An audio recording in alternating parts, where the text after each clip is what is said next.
Sorry. Just waiting for meeting. We'll have to do with the time that we have. Sorry for the confusion. Today you're supposed to have physics, but we have. Yes. Yes. Jakai, what are you saying? Edwin? No, I was asking which subject we are learning today. We are having English. We exchanged with Mr. Reverend Ganga. He'll be taking you tomorrow morning. Yes. Yes. So tomorrow morning you'll have physics instead of English.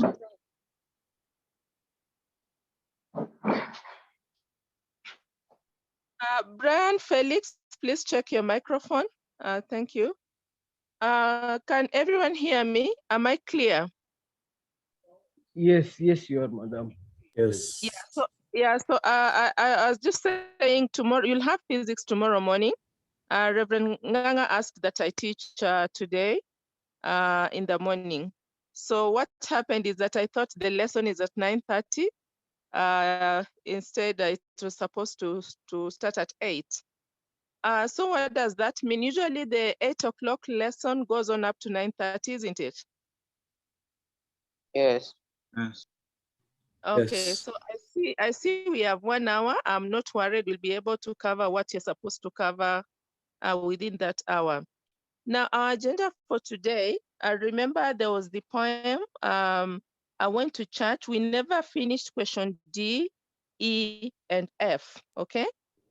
So we'll be able to finish question D, E, and F. And then I don't know if most of you have Joy of Poetry with you on the table. Does anyone have Joy of Poetry? The Joy of Poetry, the book. Does anyone have? Anyone with Joy of Poetry? If you have the book with you, please just say yes. Oh, no one has, eh?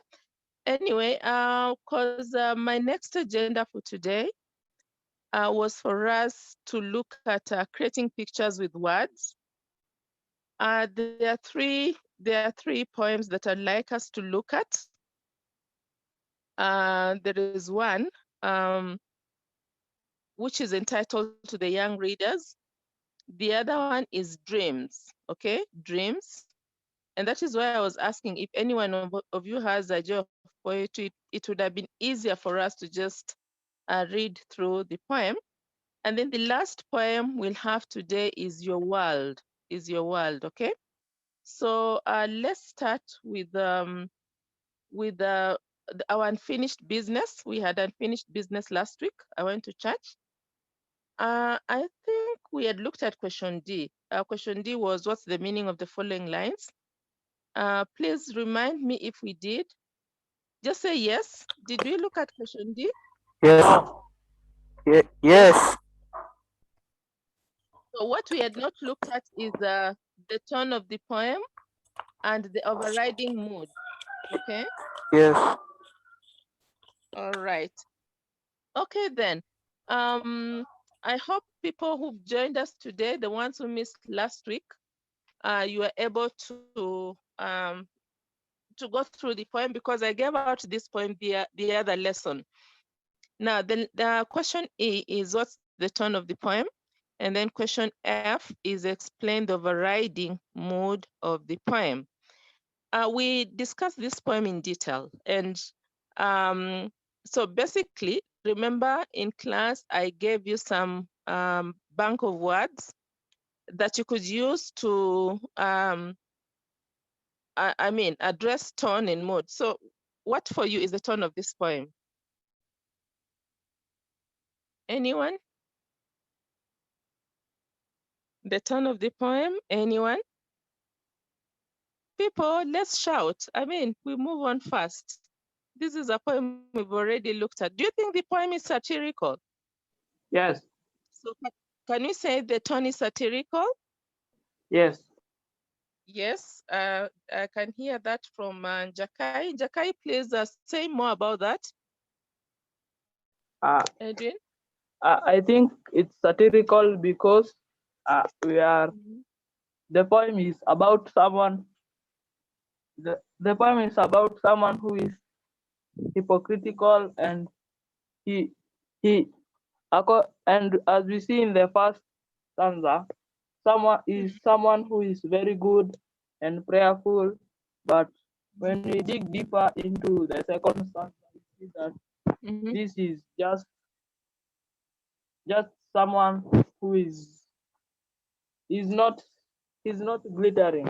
As we say, not all that glitters is gold. So Yeah, I thank think the you. poem Uh-huh. so I think the poem is trying to show that this type of behavior should be condemned in the society. Yeah, thank you, Edwin. That is very well answered there. I'm just laughing because of what you said. That not all that glitters is gold. It's going to church, but when you dig deep. Actually, he's doing contrary to what is expected of a good Christian. And you gave it and added not all that glitters is gold. So it's true. So it's satirical. So we can say we got a satirical tone. Somebody else can say, you know, when I read this poem, what comes out for me is contempt. All right, I have much contempt for the persona, and therefore, one person can say it's got a very contemptuous kind of tone. All right, contemptuous from the word contempt or spiteful tone. But actually, what the kind of tone that comes out is a satirical tone. We tend to the poet seems to be so satirical to this persona because the persona is hypocritical. Okay. What about the mood overriding? And mark that word overriding. That is the major mood in the poem. What would you say about that?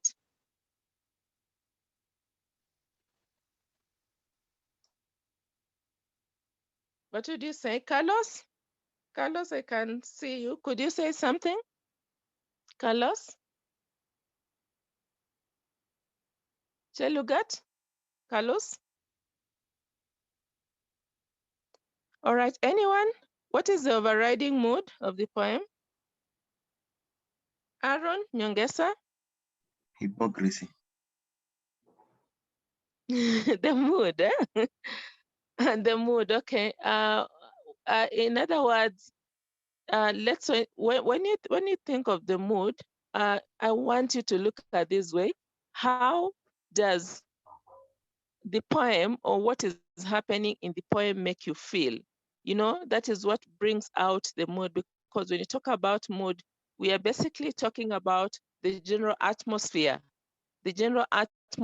of uh, the general atmosphere brought out in the poem. All right. So Aaron, yes, there's hypocrisy. So what I may have to ask Aaron, the hypocrisy of the the persona in the poem, you know, how does this make you feel? Do you feel jovial? Do you feel saddened? Do you know, that is how then we define mood. So how does generally the persona and what is doing in the poem make you feel? That will help you bring or describe mood of the poem. And Jakai, I can see your hand is up, yes? I think it's a ravaging mood because of the terrible behavior of the persona. Okay, we can say it is ravaging, all right? Aaron Nyongesa, now can you, from your, having known that you don't like the hypocrisy, what mood would you describe in this poem? Aaron I don't know Nyongesa? how I will call this feeling, but Maybe I can say it makes me Mhm. feel bad in that I want to do something to the persona, but I can't. Mhm. But you can't. So you actually feel um, disgusted by the persona.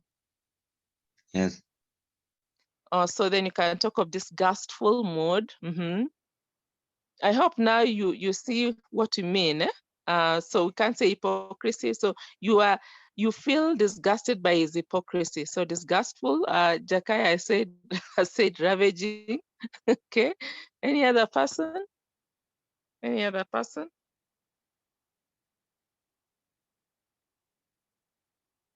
Any other person? Does this poem to some extent make you feel sad? You are saddened by the action of this person here. That it's so Yes. sad that someone can, claim to be a good Christian praying, but what he does is contrary to what it is that we believe are the values of Christianity. Does it in a way make you feel sad? Yes. Yeah. And therefore, in that case, we can talk of a sad mood. Okay. Brian, Felix, then that in that case, we can say it is a sad mood. So I just want again to revisit when someone, I don't know that I don't know, said it makes me feel bad, which is okay. But when it comes to mood, we use definite descriptive adjectives. It's just like in attitude, you'll not say this is a good attitude or this is a bad attitude. Of course, we may have to think from those two perspectives, is it good or bad? But when you're bringing out attitude, you have to be exact and specific. Let's think, is it good, is it bad? But let's narrow down to it, how good is it, okay? Or how bad is it? So we cannot just say mood is, sorry, attitude is good or attitude is bad. We got to go down, narrow down to the specific attitude and mention it. Is that clear, people? Yes. All Yes, right. madam. Okay. Yeah. Then now I want us to go to the other poem. Seemingly, we don't have anyone who has joy of poetry with you on the table. I want us to look at creating pictures with words. And in particular, remember we looked at imagery and we said when you talk about imagery, we are talking about metaphors, all right, and similes. Metaphors and similes. And we defined imagery. When you talk of imagery is the use of words and phrases to appeal to the senses, okay? Imagery is the use of words and phrases to appeal to the senses, making the reader see, hear, feel, smell, the five senses that we talk of. We have sight, we have feeling, we have taste, we have smell. That is that is is it smell? Smell is yeah, smell and taste. And then we have the auditory, which is hearing. So what I'm saying is that imagery is the use of words. It could be words, it could be phrases, to appeal to the senses.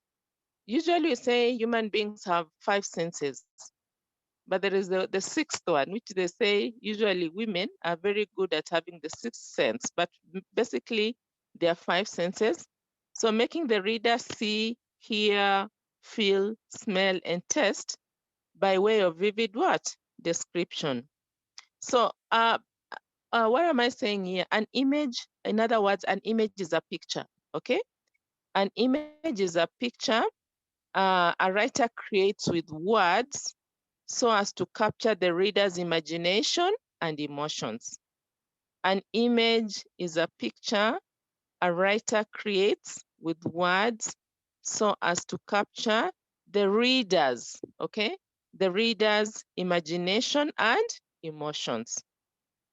Okay, I'm just going through this because we had defined what an image is in class, and you said when you talk of imagery, with what comes to our mind is the use of metaphors and similes. So have you gotten the definition of imagery? Yes, Njakai, would you like me to repeat? I have a question. Yes.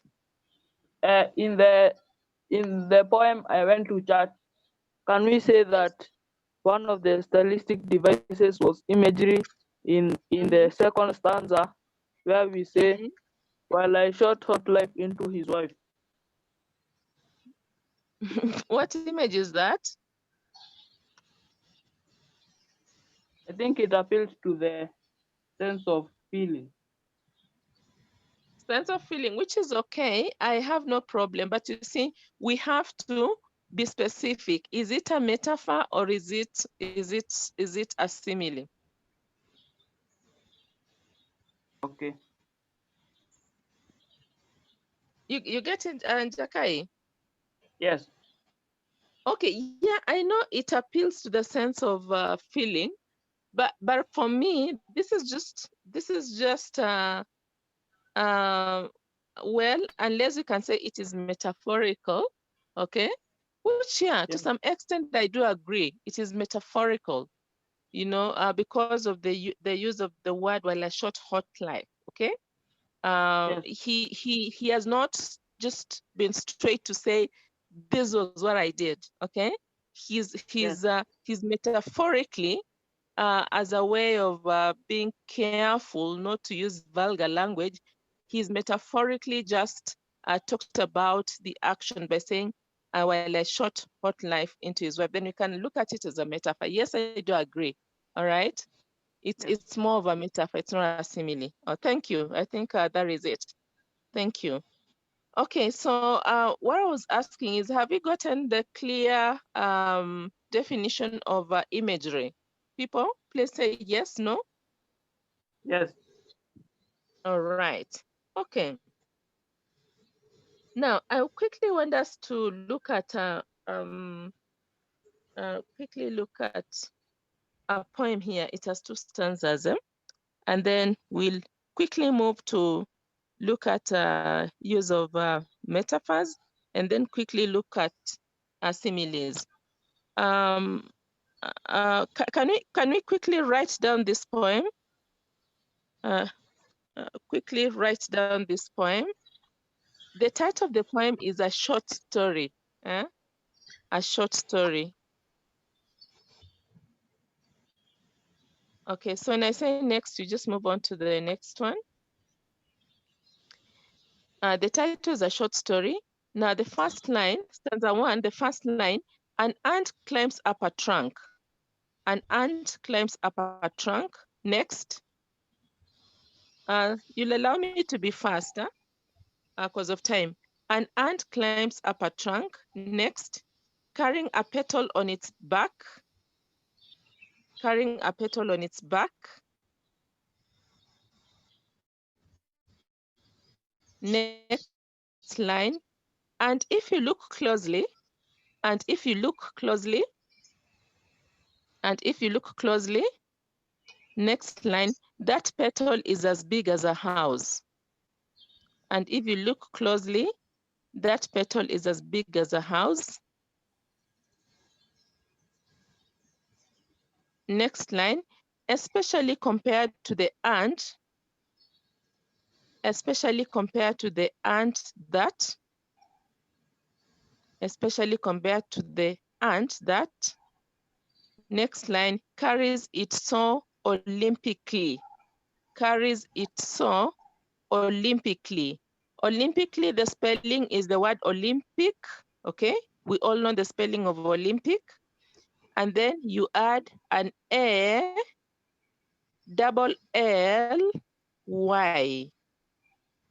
Carries it so olympically. We don't say olympically. Remember, we said when it is that we add a word and that we usually call it a suffix, A double L Y to the root word, we do not say kali. we say cly. So in this case, it is olympically, not olympically, all right? I hope you've gotten the first stanza. I'll read the first stanza again. An ant, A-N-T, climbs up a trunk. Next line, carrying a petal on its back. Next line, and if you look closely, next line, that petal is as big as a house. Next line, especially compared to the ant that. Next line, carries it so olympically. Yeah. Has What everyone is the gotten that? what Yes? is the spelling Yes. of the word so? Carries it so.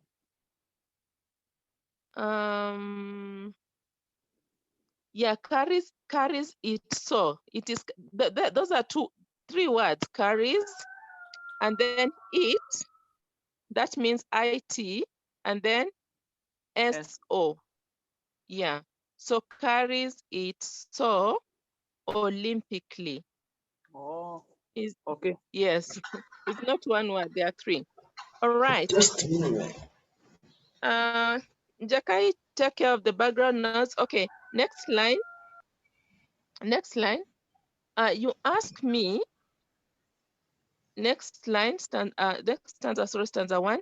You ask me.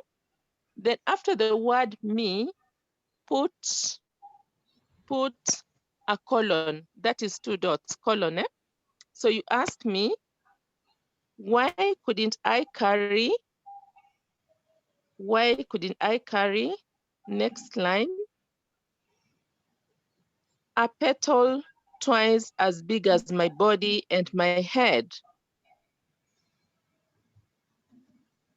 A petal, P-E-T-A-L, that's the spelling of petal, twice as big as my body and my head.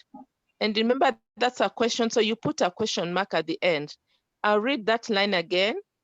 A petal twice as big as my body and my head, then question mark. Okay, next line. But you can, comma, little girl. That is spelling of A-H, then you put a comma after that.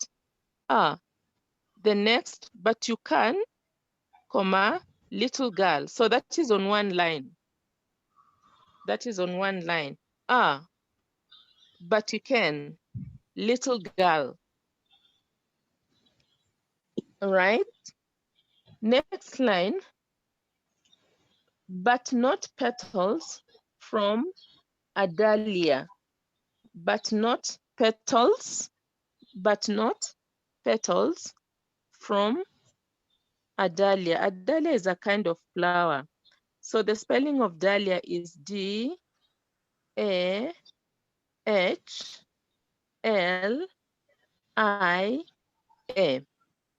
D-A-H-L-I-A.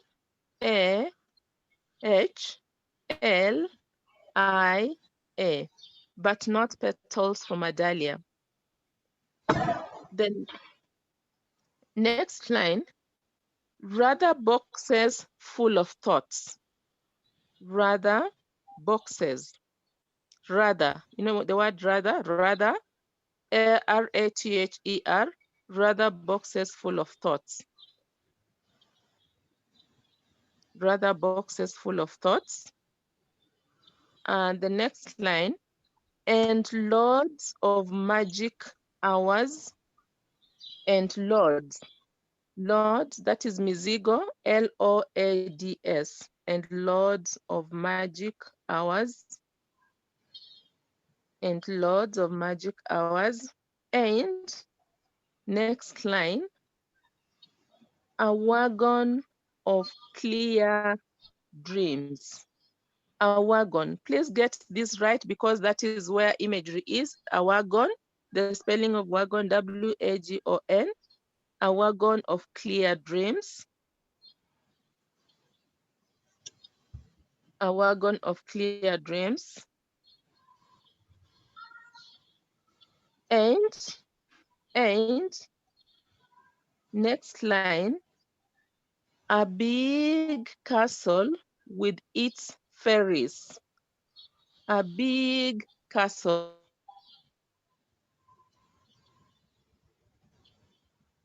fairies.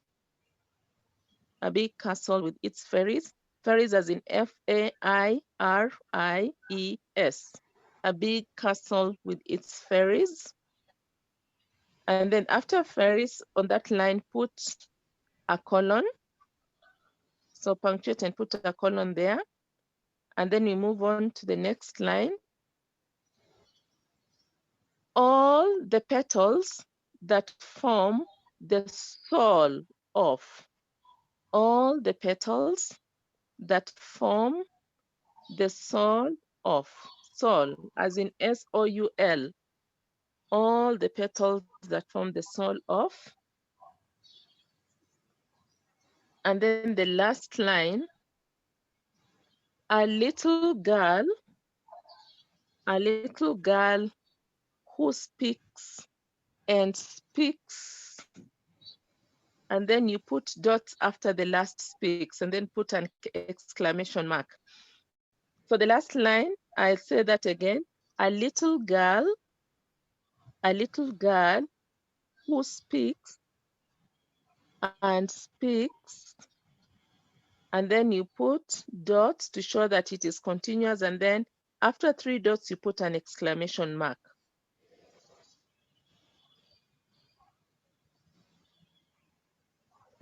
Okay, come on.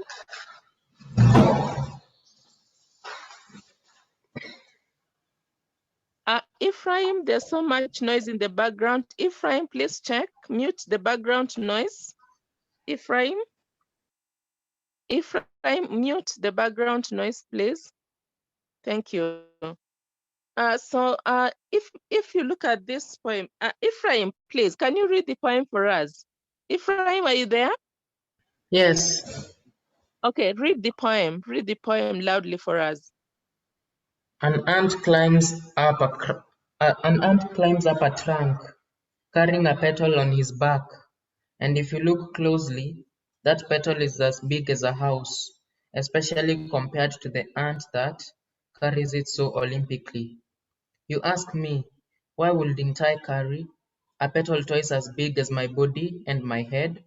Ah, but you can, little girl, but not petals from a dahlia, rather boxes full of thoughts, and loads of magic hours, and a wagon of clear dreams, and a big castle with its fairies, all the petals that form the soul of a little girl who speaks and speak. That's good reading. Yeah, so there are 2 images in this poem, all right? There are 2 images in this poem, okay? Of course, the title of the poem is a short story, and it is a short story of what, okay? It is a short story because we are told from the beginning, an ant climbs up a trunk, okay? Carrying a petal on its back.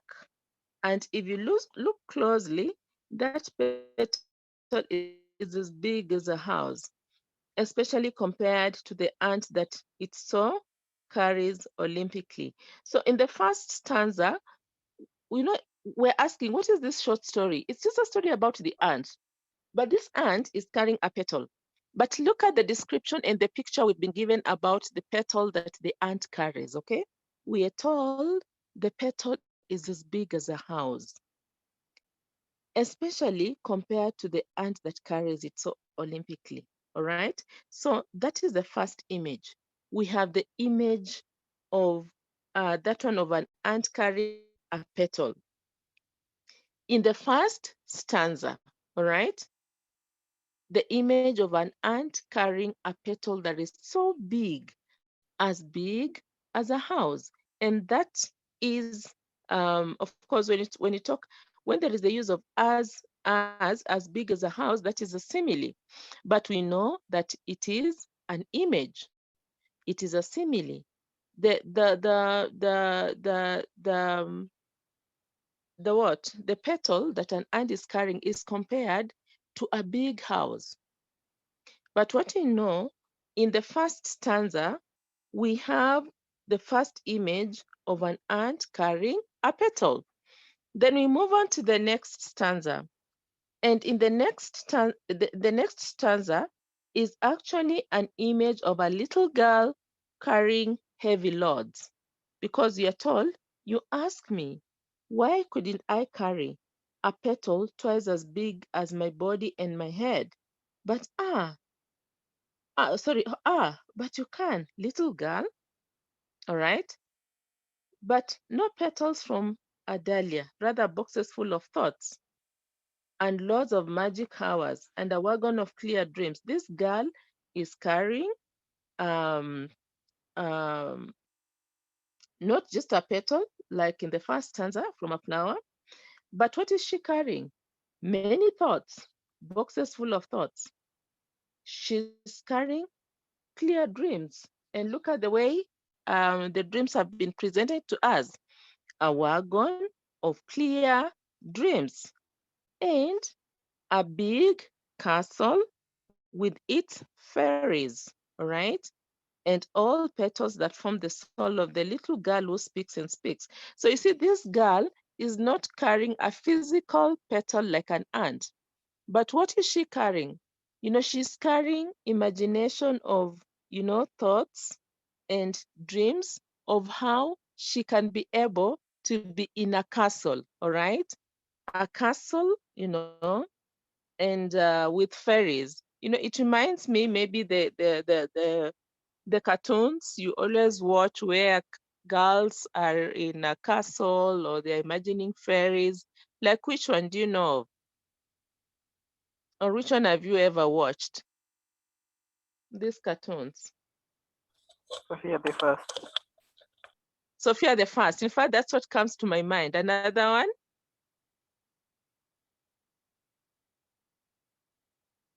I think for me, Sophia the First is usually a good one. In Cinderella, do you have castles and fairies? Yes. We Yes. do. All right, yeah. So you see, this is a little girl, but for her, she's carrying a lot, not of like the ant that is carrying a petal as big as a house, but for her, what she's carrying was imagination of how I can be like in a castle, like in Sophia the First, with fairies, with everything. So, okay, I can see someone posting the poem, which is okay. So that is it. So we have two images in this poem. That one of an ant carrying a petal and the other of a little girl carrying a heavy, heavy, heavy load. Okay. Now I want us to like when you're in class, I gave you a definition of a metaphor and another definition of a simile. I remember in third term, because we've really covered quite a lot in poetry. In third term, we would just like to finish our syllabus and, if possible, look at a bit of oral literature. And in case we are to look at poetry, we will not now concentrate on imagery because we've really covered imagery in detail, and I think you can agree with me.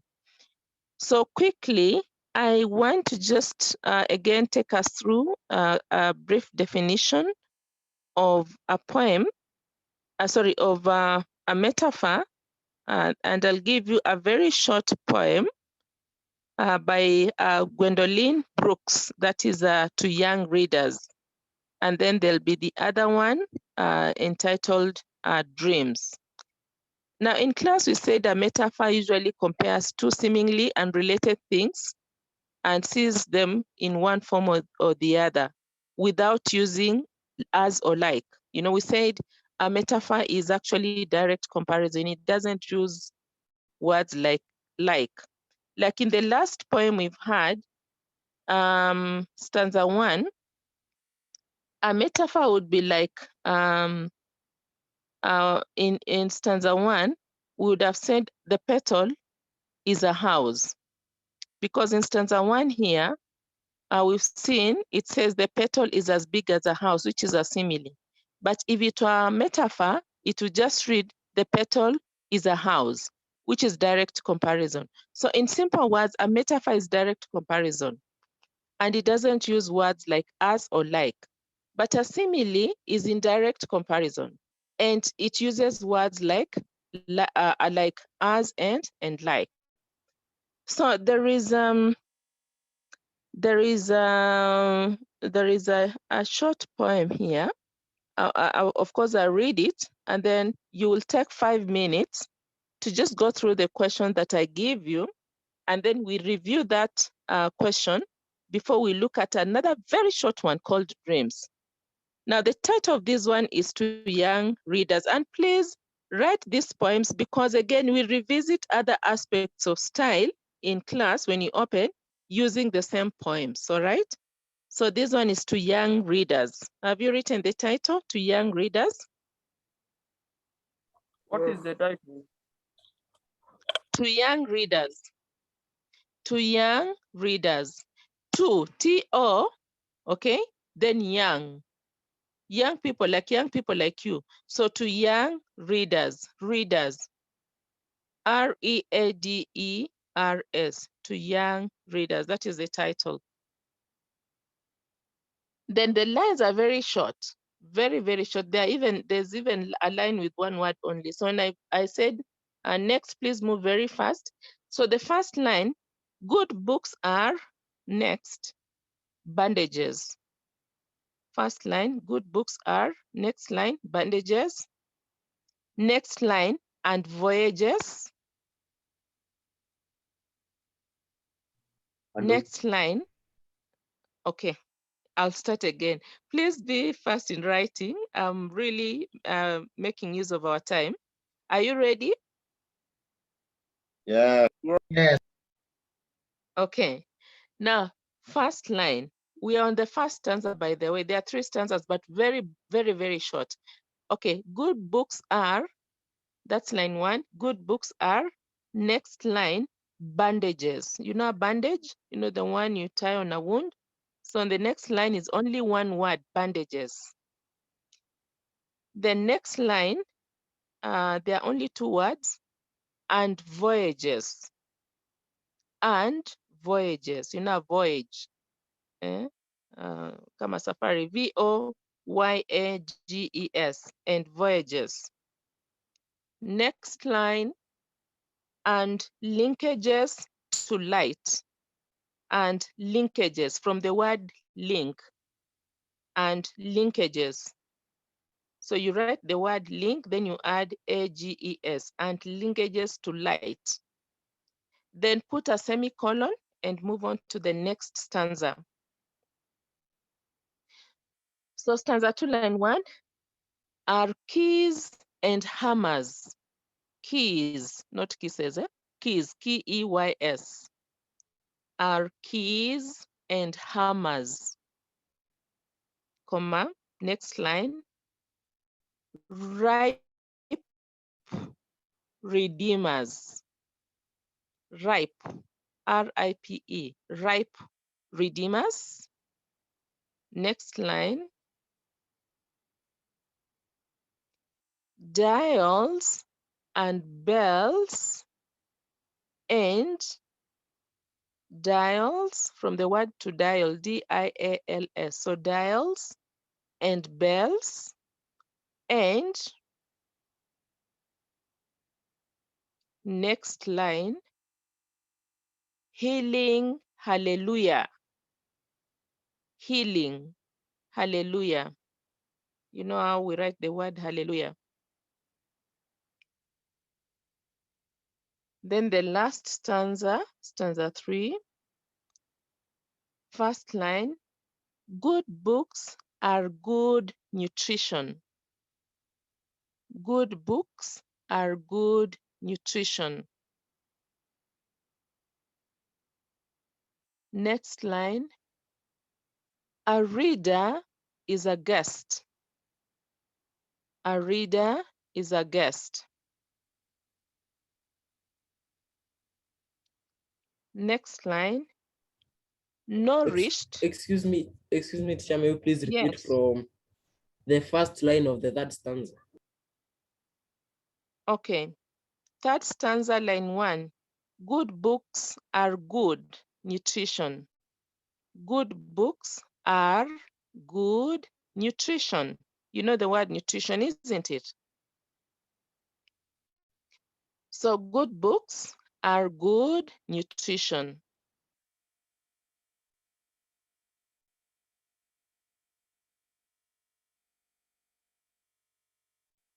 The next line, a reader is a guest. A reader is a guest. A reader is a guest. Katika Kiswahili mtasema msomaji ni mgeni. I don't know so much Kiswahili. I hope I'm msomaji, yule ambaye anasoma kitabu. So a reader is a guest. The next line, nourished by riches of a feast. Nourished. N-O-U-R-I-S-H-E-D, comma, by riches, okay, riches. Riches is R-I-C-H-E-S, utajiri. Riches of the feast. Feast, the party, F-E-A-S-T. Nourished by riches of the feast. Then you put a comma, then you go on to the next line. To lift, L-I-F-T, to lift. To launch, L-A-U-N-C-H. And to applaud, A-P-P-L-A-U-D.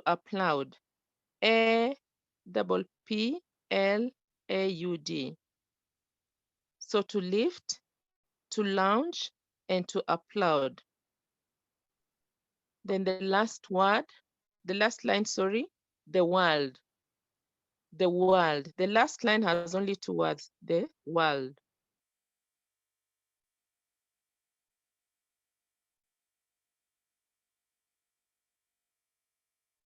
All right.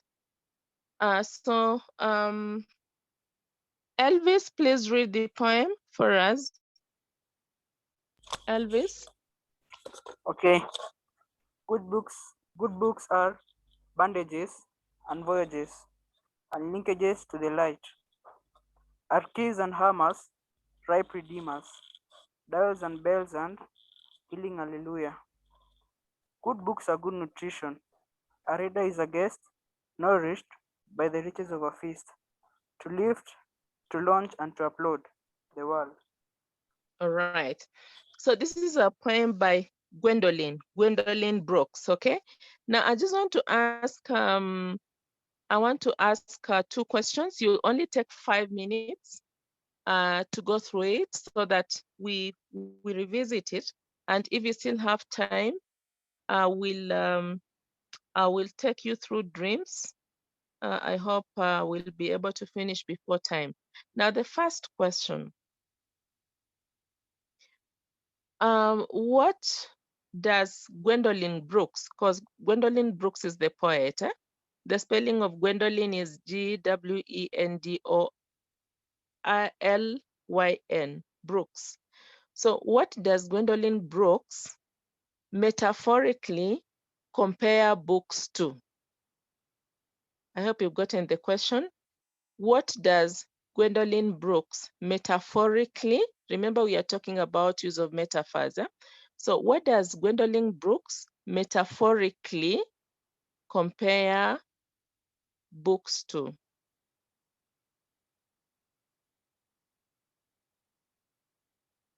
Yes, Kimtai, your hand is up.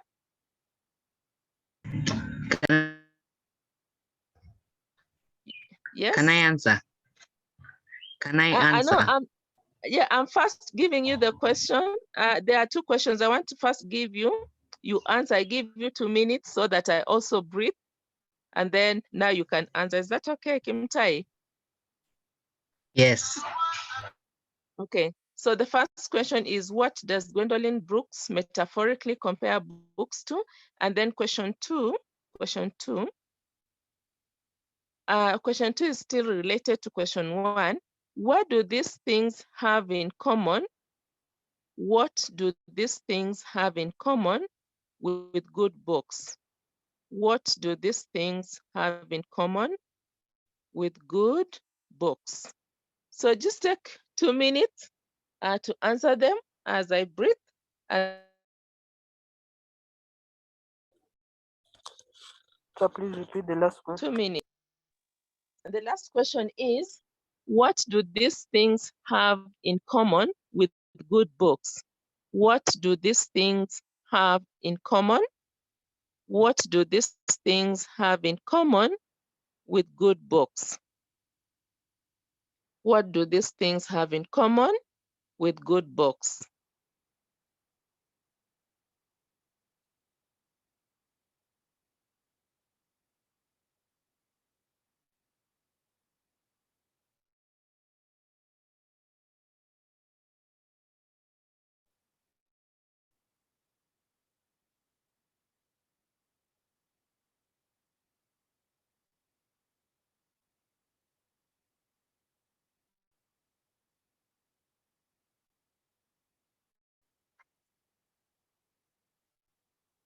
Okay, now Kimtai, Kimtai, please go on, give us the answer to question 1. I think the poet Kimtai? is comparing good books to voyages. So he compares good books to voyages. Yes, go on. And also he says good books are good nutrition. And since Good nutrition. And since it's not a simile, then it's a metaphor. It's a metaphor, okay? Now I want to ask you a question. How come he compares good books to voyages?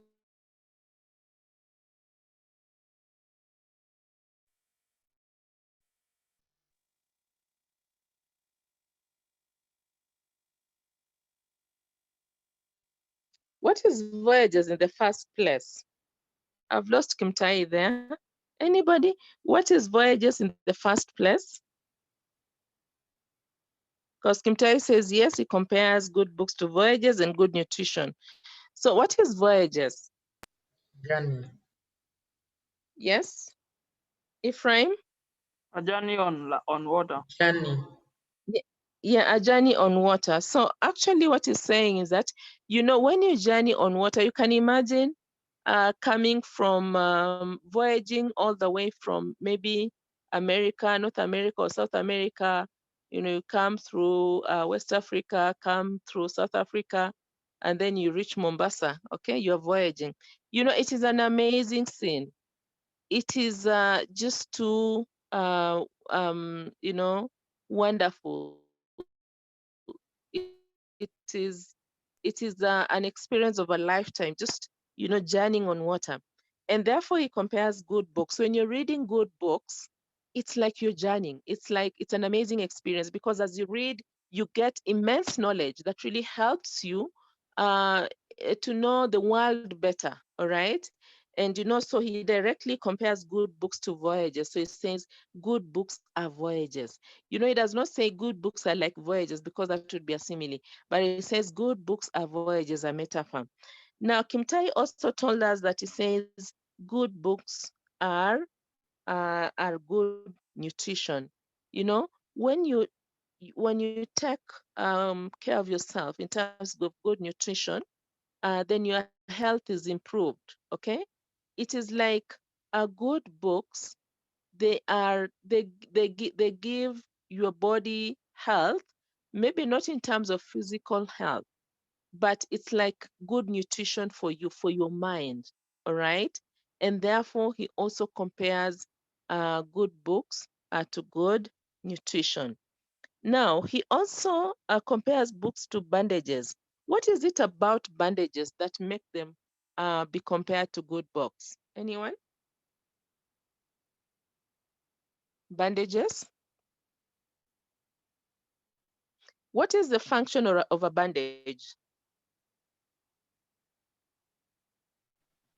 Healing. For covering wounds. Yeah, Charles. Healing of Bandages, broken wounds. they cover wounds, they cover dirt from maybe accessing the wound to make it septic, and therefore they help in healing of the wound. And therefore, good books are like bandages, they help in healing. Let's say you go through a certain situation, maybe let's say even loss, and you read a good book on loss. It actually is therapeutic. It gives you healing because you get knowledge on how you can be able to negotiate through the difficult time. So good books are bandages. They help in healing. There are linkages to light, Once you read good books, it's like you are enlightened, all right, on so many issues. They are keys, We are told they are keys and hammers. A key opens. You use a key to open the door, maybe to knowledge, So good books are keys.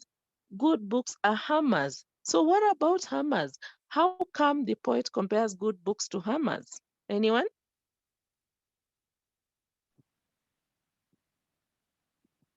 A hammer, a hammer? A hammer is something that hits hard. So why? Why compare these good books to hammers? Because it says good books are hammers. Anyone? Charles Mburu?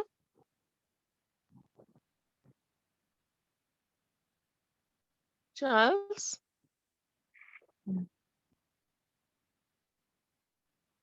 Okay, I lost Charles. There any other person?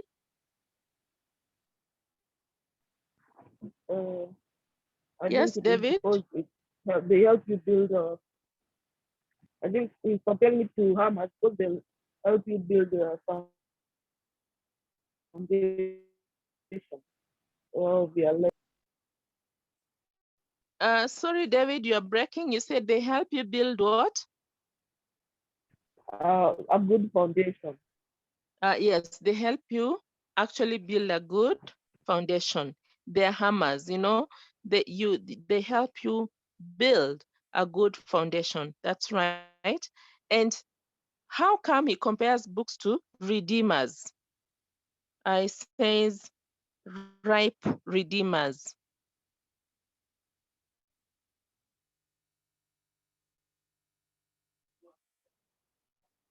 He says ripe redeemers. He says dials, okay? Good books are dials, bells, and good nutrition. Okay, all these things you've seen, like redeemers, a ripe redeemer, someone who comes to your aid at the time of need is a redeemer. Ripe redeemers, dials. Okay, you know what it means to dialing, to dial. You dial. Then it also looks at it as bells. Bells. Once it rings, it is alerting you that this is the time for you to start something. It is alerting you that this is the time to do ABCD. So all these things, they actually have something good for us in life. And this is what makes the poet compare books to all these things. So the second question was, what do these things have in common with good books? And we've actually gone through each one of them to see how good that it is.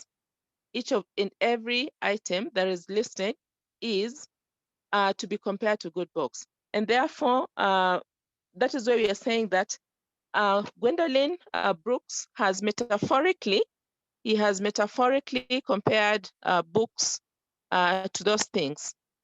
Books to bandages, to voyages, to linkages, to light, to keys, to hammers, to redeemers, to dulls, to bells, and to good nutrition. So you can see how this image actually appeals to our senses. How does it appeal to our five senses?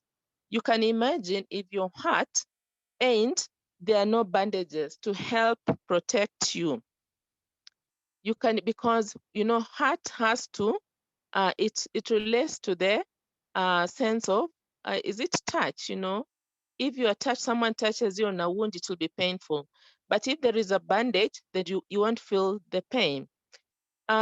Imagine the voyages when you are journeying on water and you can be able to see, the wonders of the world. It relates to taste. It relates to smell as you smell the sea and its waters. It is linkages to light. That is sight, good books. It's sight. You can be able to see through good books. It gives you insight, inner eyes in terms of knowledge, keys, for you to use to open the door to knowledge, all right? Hammers, again, touch there, ripe redeemers, dulls, bells, and good nutrition. So it can relate to some of the five senses that we talked about earlier on. And that is why we say that metaphors or imagery create mental pictures, that we can relate to. All right, I have just about 3 minutes to go. I have a very short poem here that I will give you for you to read very fast, to write very fast. It's just 2 stanzas, but very short. It's entitled Dreams by Langston Hughes. This is an African American. And Nick really likes bringing questions from these African Americans. So very fast, please. We only have 2 minutes. Write these dreams. And then Langston? since we dreams, that is the title, dreams. Okay. We just write, since we might not meet again during Zoom, what we'll do is we'll look at it when you open after next week. Okay, is that okay? Yes. Yes. Okay, so dream.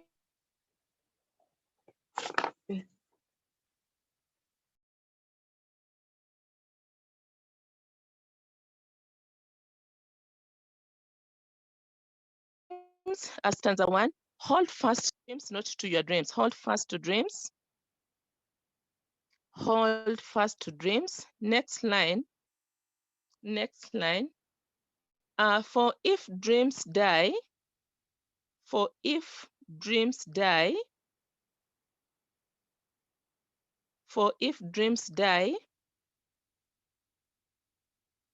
next line,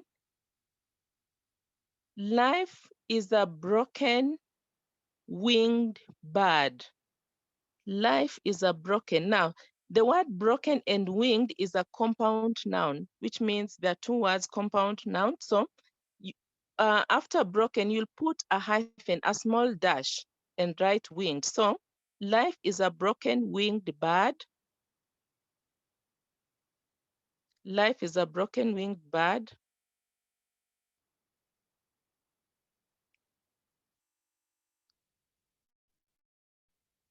Next line, that cannot fly. That cannot fly.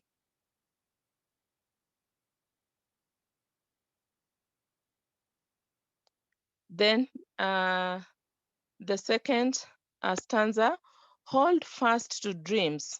Hold fast to dreams.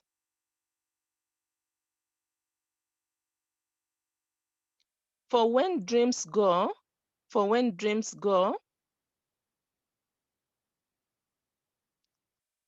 next, life is a barren field.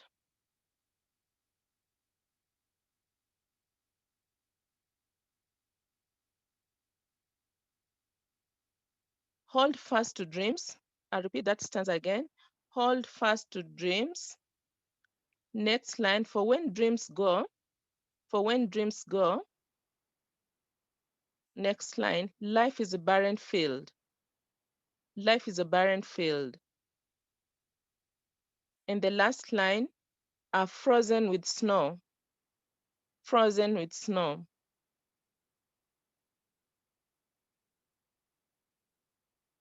Okay, so that is the end of the poem. So quickly, Jakai, read through the poem and then we call it a day so that I allow you to prepare for the next lesson. Okay. Dreams by Langston Hughes. Hold fast to dreams, for if dreams die, life is a broken winged bird that cannot fly. Hold fast to dreams, for when dreams go, life is a barren field, frozen with snow. All right, thank you for good reading there. That marks the end of our Zoom lessons for this holiday break. So you hold on to the poem because that is where we'll begin after next week when you open. Is that okay? Yes. All right. Okay, so thank you. You prepare for the next lesson. What time does the next lesson begin? We are not sure. But what time does the second lesson usually begin? 10. 10. It normally begins at 10. Okay, so at least you have 30 minutes to take a break before you join in the next lesson, okay? Thank you and take care, be safe. And